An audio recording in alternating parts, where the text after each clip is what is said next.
जी हाँ दोस्तों, इस वक्त की सबसे बड़ी खबर निकल के सामने आ रही है। पूर्वी लद्दाख में भारतीय सेना ने अहम चोटियों पर कब्जा कर लिया है और चीनी सैनिकों पर बढ़त हासिल कर लिया है। दरअसल इस बढ़त के पीछे भारतीय सैनिकों का दमखम और पहाड़ी इलाकों में लड़ने की कुशल क्षमता है।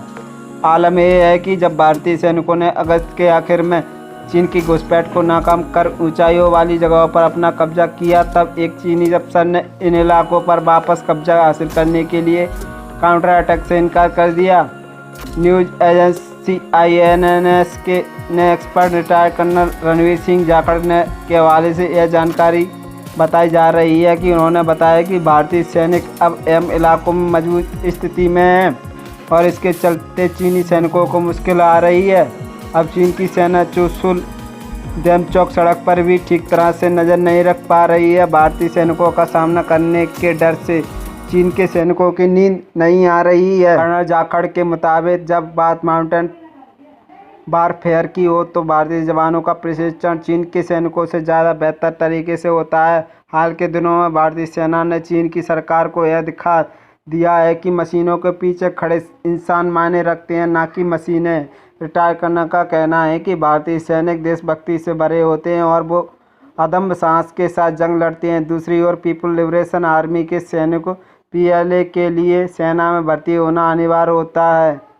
रिटायर कर्नल ने चीनी सैनिकों को चॉकलेट सोल्जर तक बताया है। उन्होंने इसकी परिभाषा जॉर्ज बर्नार्ड शो के लिखे नाटक आर्म एंड द मैन के जरिए की है। कर्नल जाखड़ ने कहा है कि शो ने अपने प्ले में यह भी लिखा है कि जो लोग सेना में पैसों और लाभ के लिए भर्ती होते हैं और गोली का सामना करने से डरते हैं, उन्हें चॉकलेट सोल्जर कहा जाता है। ये चीनी सिपाही भी इससे अलग नहीं है। युद्ध की गर्मी में वे पिघल जाएंगे।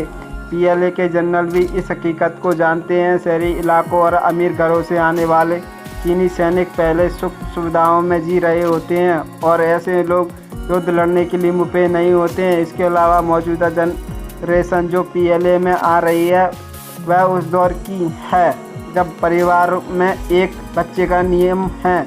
इकलौती संतान को आमतौर पर ज़्यादा लाड दिया जाता है। हालांकि ऐसे लड़कों के पास नियमों के मुताबिक सेना ज्वाइन करने के अलावा कोई ऑप्शन नहीं होता है। ऐसे सैनिक केवल अपना वक्त गिनते रहते हैं और उस घड़ी का इंतजार करते रहते हैं जब उन्हें 4 से 5 साल का कार्यकाल खत्म होने पर सेना से वापस जाने की इजाज़त मिल जाए। ये सिपाही ये कभी नहीं सोचते हैं दोस्तों, भारतीय सैनिक ये कभी नहीं सोचते हैं जिन उनकी जान अपने घरों से दूर कहीं दूर दराज के इलाकों में चली जाए।